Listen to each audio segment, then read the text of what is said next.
explain the bill and how he reached the recommendations, and then we will turn to Bruce Noble and go down the list from that.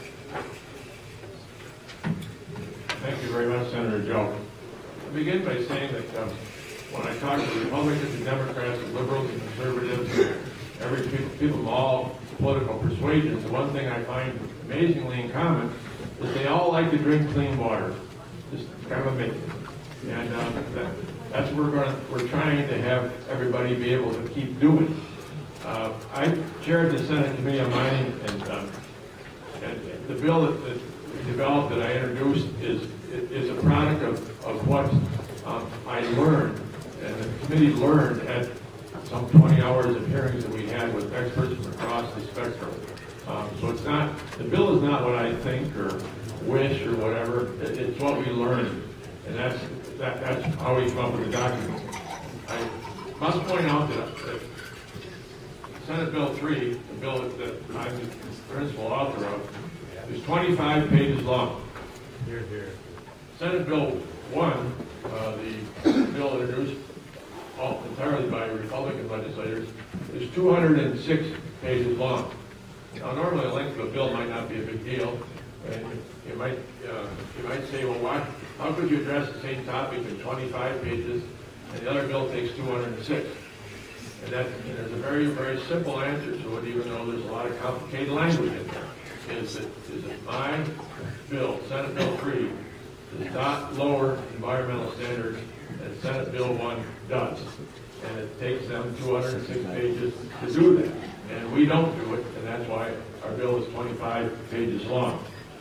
Some basic things that we learned at the committee, one is that God put a lot of water in the Penokee Hills. And I'm not going to second guess him.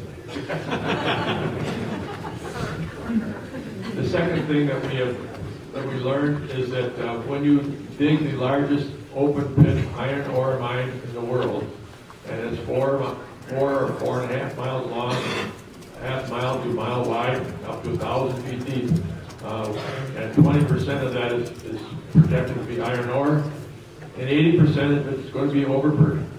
And so that overburden, I've asked the Wisconsin Geological Society to project it.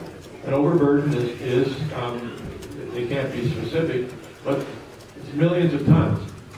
And so the fundamental issue that you'll find in this legislation on this topic really is when you have all that water and millions of tons of overburden, or waste, or rock, whatever you want to call it, where do you put the overburden in the rock without putting it in the water?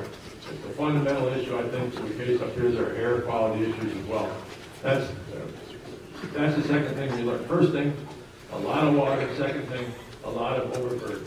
Third thing we learned is Wisconsin's not the only player. Last year, this legislature, the impression you got was the Wisconsin legislature just did something, just passed a bill, we'd have jobs, jobs, jobs. And we have learned in our committee, and people are learning across the state, that Wisconsin's not the only player. The Wisconsin Department of Natural Resources cannot on their own grant a permit to mine here or anywhere else in Wisconsin. The Army Corps of Engineers has equal power and standard to enforce federal air quality and water standards, and they will. They will take their time. They will do it on the schedule they need to take, regardless of what the state of Wisconsin does.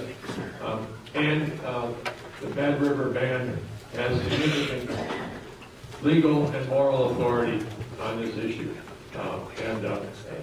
That the idea that this legislature could rush through a bill without considering the rights and the authority of the Bad River Band, I find rather amazing, without doing any real consulting with them. So those are the things that we kind of learned up front.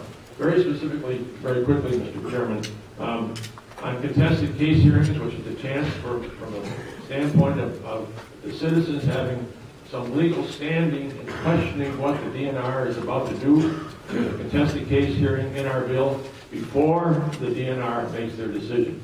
And that is the time when people are under oath. You start asking about what's going on. People can come and say whatever they want, but when you're under oath and you're talking about it, it matters that the public has a chance to have that before the DNR makes a decision.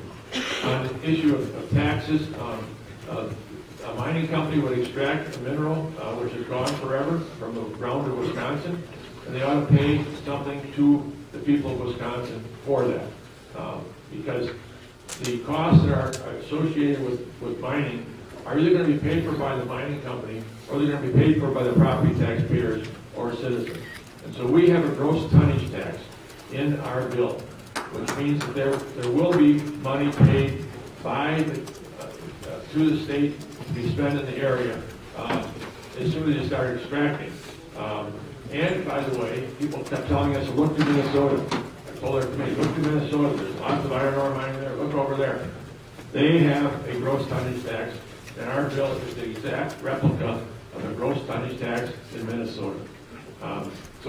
And we say in our bill, 70% of the money comes directly back to the area affected by mining, and 30% is used by the state to develop economic development programs in the area of the mining. So at the end of the day, all 100%, one way or another, ends up getting spent in the area affected by the mining. On timelines, a lot is being made of this, but we have to allow the DNR and the Army Corps of Engineers to work together if there's going to be a permitting process, if it's going to occur. My bill says, yes, there will be some timelines in the DNR, but they'll be flexible. Be flexible so that they can work with the Army Corps of Engineers. The idea of passing a bill which says the DNR shall make a decision within 420 days or up to 480 days, as in Senate Bill 1, is completely unrealistic in the context of how much time the Army Corps of Engineers says they will need to take. And so we have about 2.5 year time frame, and then the mining company wants more time, they can take more time. But it won't be the government slowing the process down, it will be the mining company because they want more time to get the information that the agencies want. So we think our timeline is real, and it reflects what we learned when the DNR testified in front of us, when the Army Corps of Engineers testified in front of us. We learned about that process. And so at the end of the day, to summarize the bill, the simple thing is to say what I said at the beginning. It's 25 pages versus 206 because this bill, Senate Bill 3, does not lower environmental standards. Thank you, Mr. Chairman. Thank you very much.